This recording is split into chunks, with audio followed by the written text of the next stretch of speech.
Hello children, today I am going you to teach the working of for loop and how the for loop works. For this I have taken one example. The name of the program is write a program to print 10 natural numbers. Now how to write this program with the help of for loop. As I told you that for loop is a looping structure and there are four parts in a for loop. So we will make use of all those parts in this program.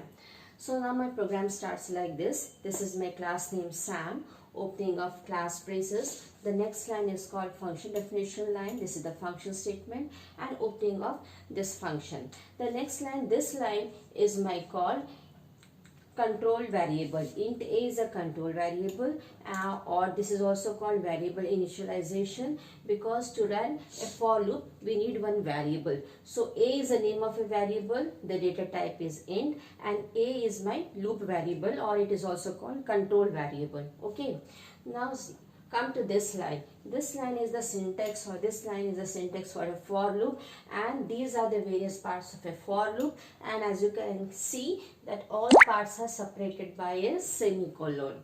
Now my loop starts working like this. This part is called initialization of control variable, means the variable is a and the initial value is given to 1. The second part is called the test condition. In this part we will check for the validity of my variable. If the condition is true, then my loop will work, and if the condition is false, then my loop will stop working. The third part is called step value, and here we can see that the step value is increment. How we can make out that it is increment? Because it is given here a++. So this is an increment operator. Now all of you see here how my for loop works. The initial value for a is 1. After this, the control will move on to this part. It will check for a. 1 is less than equal to 10, because why 10 is my limit? Because in the question it is, you are supposed to print up till 10 natural numbers. So here the maximum limit is 10. Now coming on from here, initial value for a is 1. After this, the control will move on to this test condition. It will check 1 is less than equal to 10.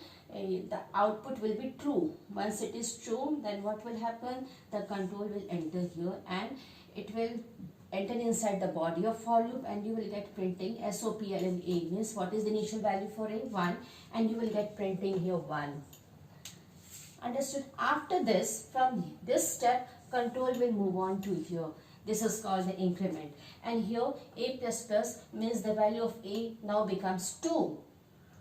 Okay, and now the value becomes true. Again what will happen? Control will move on to here by taking the value of a as 2. Now the new value for a is 2. So 2 will be here. Again from this point, control will move on to here. 2 is less than equal to 10, condition is true. Again when my condition is true, then control will move on to SOPLN, and what it will print? It will print 2. Okay.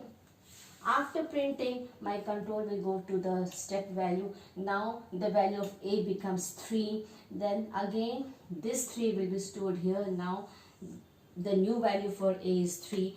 From here the control moves on to test condition. 3 is less than equal to 10. Again my condition is true. In this case what will happen? Control will move on to SOPLN part, and now you will get printing, you will get output 3. Like this you will get 3 number. Now from here control will again take step value, again 1 increment, then 3 will become 4. Now the new value stored for in a will be 4. Again it will move on for test condition. 4 is less than equal to 10, condition true. Again control will move on to a, and you will get printing what is the new value for a? 4. So you will get output 4, and so like this the loop will keep on terminating, and a point will come. You will reach one stage when the value of a becomes 10. Okay, you will reach to this point when the value of a becomes 10. Again you will come for the test condition and you will check this condition, a less than equal to 10. Again the condition is true. In this case you will get output true. And after this again control will move on to here, and now the increment will take place. Now the value of a becomes 11. So after increment, the value of a is 11. Now what will happen? It will move on to test condition. Now it will check for the condition. 11 is less than equal to 10? No. Now the condition becomes false. As soon as my condition becomes false, control will come out of the for loop and my program ends here, and like this we will get the output.